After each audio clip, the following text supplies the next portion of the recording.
Serial तुमसे तुम तक में इस बार का ट्विस्ट देखने के बाद तो दर्शक दंग रह जाएंगे। जी हाँ, आने वाले एपिसोड में आप देखेंगे कि आर्यवर्धन खुद अनु की मां को छुड़ाने पहुंच जाएगा थाने और वहां का पूरा माहौल बदल जाएगा। लेकिन आखिर ये सब होता कैसे है और क्यों पड़ती है जरूरत आर्यवर्धन को थाने तक जाने की, चलिए बताते हैं। असल में शुरुआत होती है तब जब अनु पहुंच जाती है आर्यवर्धन के घर, लेकिन वहां पर मानसी बिल्कुल भी उसे अंदर नहीं जाने देती और गुस्से में बाहर भेज देती है। दूसरी तरफ पुष्पा नगर निगम ऑफिस पहुंचती है और वहां रघु चालाकी से धक्का देकर उसे ऑफिसर से टकरा देता है। इसके बाद वही ऑफिसर अपने पुलिस वाले भाई को बुला लेता है और झूठे आरोप लगवाकर पुष्पा जी को गिरफ्तार करवा देता है। यहाँ पर अनु को जब मीरा से पता चलता है कि उसकी मां जेल में है तो वो हक्की बक्की रह जाती है।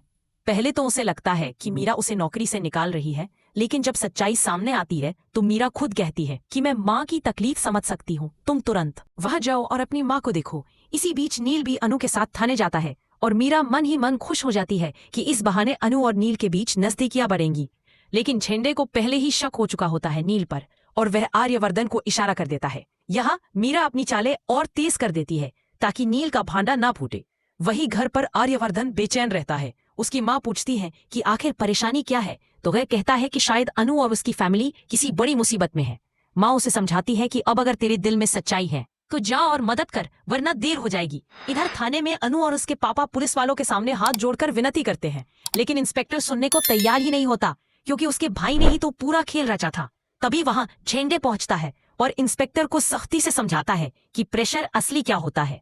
और जैसे ही माहौल गर्माता है वहीं पर एंट्री होती है आर्यवर्धन की। उसके आते ही इंस्पेक्टर का सारा गुरूर खत्म हो जाता है। वहां जाओ और अपनी माँ को देखो। इसी बीच नील भी अनु के साथ थाने जाता है और मीरा मन ही मन खुश हो जाती है कि इस बहाने अनु और नील के बीच नजदीकियां बढ़ेंगी। लेकिन झेंडे को पहले ही शक हो चुका होता है नील पर और वह आर्यवर्धन को इशारा कर देता है। यहाँ मीरा अपनी चालें और तेज कर देती है ताकि नील का भांडा ना फूटे। वही घर पर आर्यवर्धन बेचैन रहता है। उसकी माँ पूछती है कि आखिर परेशानी क्या है, तो वह कहता है कि शायद अनु और उसकी फैमिली किसी बड़ी मुसीबत में है। माँ उसे समझाती है कि अब अगर तेरे दिल में सच्चाई है तो जा और मदद कर, वरना देर हो जाएगी। इधर थाने में अनु और उसके पापा पुलिस वालों के सामने हाथ जोड़कर विनती करते हैं, लेकिन इंस्पेक्टर सुनने को तैयार ही नहीं होता क्योंकि उसके भाई ने ही तो पूरा खेल रचा था। तभी वहां झेंडे पहुंचता है और इंस्पेक्टर को सख्ती से समझाता है कि प्रेशर असली क्या होता है। और जैसे ही माहौल गर्माता है वहीं पर एंट्री होती है आर्यवर्धन की। उसके आते ही इंस्पेक्टर का सारा गुरूर खत्म हो जाता है।